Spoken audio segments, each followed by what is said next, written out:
Bienvenidos a la Sociedad Española de Psicoanálisis. Comentaré brevemente la historia del psicoanálisis en España y en nuestra sociedad. En España, el interés por el psicoanálisis se inició en el año 1922 con el inicio de la traducción de las obras de Freud. Es la primera traducción en lengua extranjera de las obras de Freud. Eso fue posible gracias al filósofo español Ortega y Gasset, que en su empeño habló con el director de Biblioteca Nueva. Esta editorial era una editorial joven que publicaba obras de pensadores y autores vanguardistas. La labor de traducción fue encargada a Luis López Ballesteros, que hizo la traducción directa del alemán, y el propio Freud lo felicitó por la ardua y admirable labor realizada. Con la llegada de la Segunda República Española en 1931, hubo un gran surgimiento de ideas vanguardistas y que propició que todas las ideas psicoanalíticas tuvieron mucha aceptación entre los sectores vanguardistas y médicos de esa época. Entre estos psiquiatras progresistas está Ángel Garma, es un psiquiatra vasco que viajó a Berlín y se formó en la Sociedad Psicoanalítica Alemana. Volvió como miembro a España como el primer miembro español que se formó en una sociedad de la API. Su intención fuera desarrollar el psicoanálisis en España. Lamentablemente, la irrupción de la Guerra Civil Española y su finalización en 1939 con el triunfo de la dictadura franquista comportó que muchos de estos psiquiatras jóvenes e innovadores tuvieron que abandonar el país. Por ejemplo, Ángel Garma tuvo que viajar a Argentina y allí contribuyó a fundar la Sociedad Psicoanalítica Argentina. Otro miembro que se exilió fue Emilio Mira, que también viajó por varios países de América Latina, o Miguel Prados, que se exilió a Canadá y allí contribuyó a fundar la Sociedad Psicoanalítica Canadiense. Con la dictadura, las ideas innovadoras que representaban las ideas de Freud fueron perseguidas y no encontraron una buena situación para desarrollarse en España. No obstante, a finales de los años 1940, este panorama empieza a cambiar y nos encontramos con intelectuales y médicos que empiezan a reunirse y a interesarse por el psicoanálisis. Entre estos médicos, jóvenes médicos, encontramos tres psiquiatras que más tarde serán los pioneros de nuestra sociedad psicoanalítica.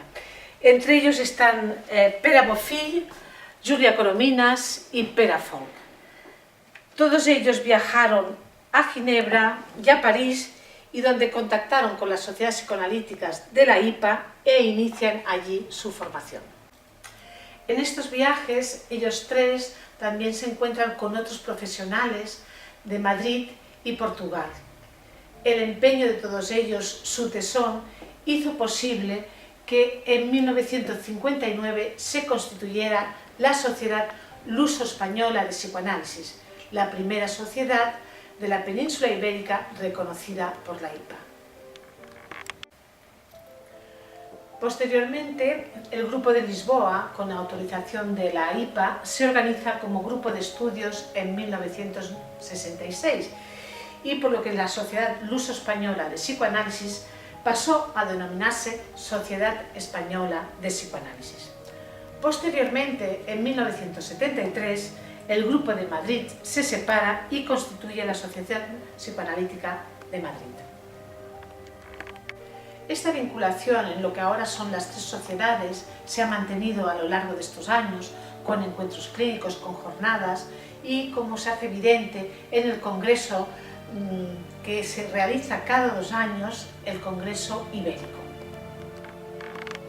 Bueno, nuestros fundadores, ya miembros titulares, contactaron con psicoanalistas británicos, por ejemplo con Anna Segal, Betty Joseph y otros, y decidieron ampliar su formación y reiniciar un psicoanálisis.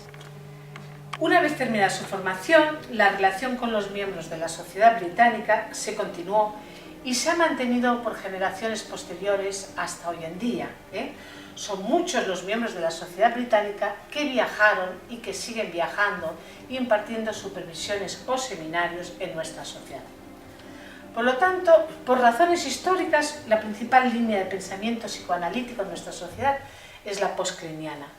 Pero algunos colegas también han desarrollado otras líneas de pensamiento basadas en teorías fundamentalmente de autores como Winnicott, Ferenczi, Kohut y autores relacionales.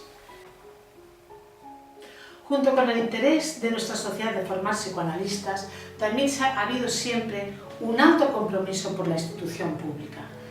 En el área de salud mental son muchos los miembros y analistas en formación que trabajan en la institución pública y varios de nuestros miembros han participado en la creación de servicios de salud mental, principalmente en el área infanto-juvenil. También desde el año 2008 nuestra sociedad mantiene un convenio con la Universidad de Barcelona y ofrece el máster en psicoterapia psicoanalítica en la asistencia pública. En los últimos 20 años nuestra sociedad se amplía con un grupo de miembros y analistas en formación en Andalucía y así en 1994 se crea el grupo de la SEP Andalucía.